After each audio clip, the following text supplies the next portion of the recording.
Hello and welcome to IT Chronicles 10 in Tech. We're in Las Vegas at the ServiceNow Knowledge 18 conference. I'm here with my co-host Kirsty McGowan. Hi, Gals. And Rob Molenda. Nice to be here. Previous guest of ours. Yeah. How you been? Good. You? Good. Good.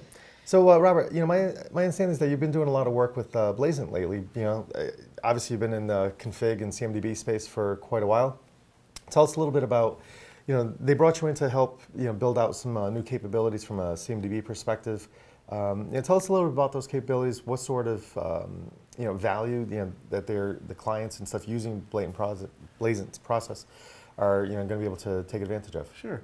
Basically, what I'm helping them do is build out the connectors from Blazent into service management platforms. So ServiceNow, obviously here. Sure. BMC, some others. Yeah. Yep. But the value is basically in the data consolidation, the normalization, standardization, as well as the data mapping. Right. So parent-child relationships, you know, this database is running on that cluster and all of that. Right, right. Yeah, because I mean, that's still it's amazing, you know, for as long as we've been dealing with this, right? It really just still comes back down to some of these basic building blocks that organizations are still struggling with. You know, some of it is really not new challenges, but it just seems like, you know, those connectors, you know, we're always using different tools. There's new tools that are coming into the space, you know, old ones that are kind of going away. It seems like we just never end that cycle of, you know, the aggregation and normalization. Right. I don't think we'll ever get away from the aggregation normalization just because of the vast differences inside the IT ecosystem. Security ops has their tools, management has their tools, and all of that. So the combining all of that data into like a golden record, single source of truth, I don't think that's ever going to go away because one discovery tool will not find everything, as we've been preaching forever. I think we've killed that. Yeah, we've talked a bit about that today. We keep feeding it, it keeps waking up. Yeah, this single source of truth is never actually going to materialize, is it? You know, I think that with tools like Blazent, we can get closer to that. Right.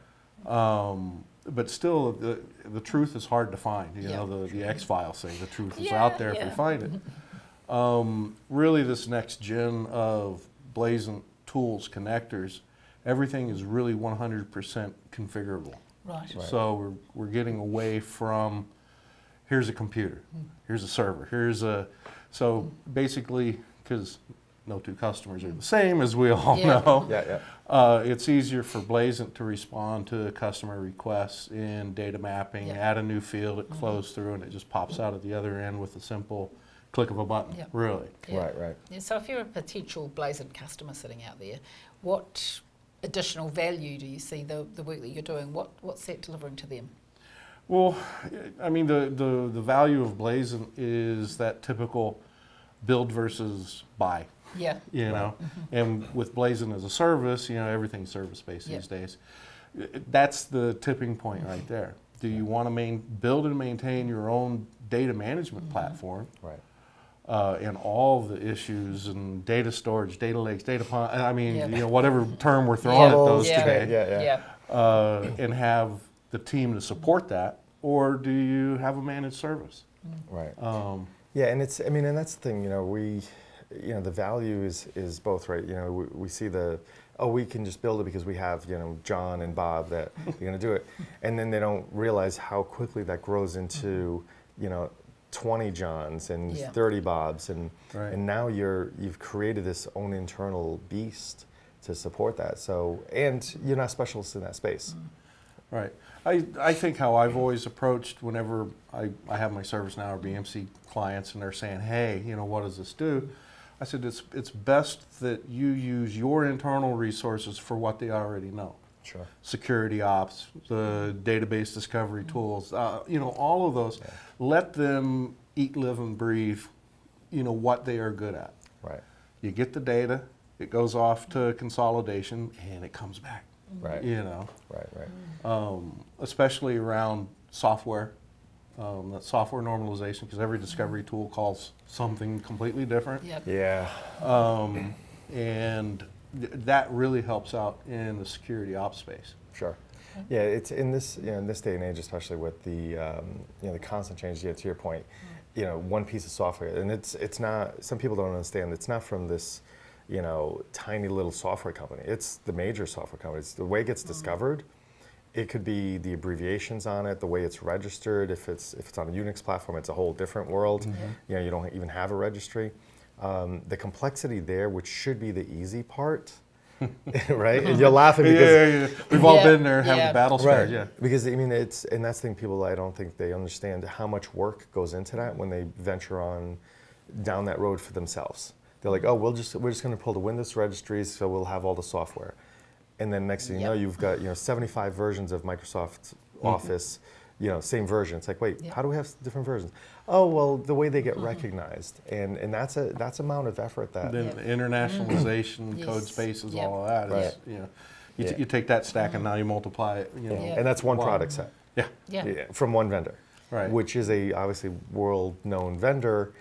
So what are you going to get when you have Joe's little, custom medical app?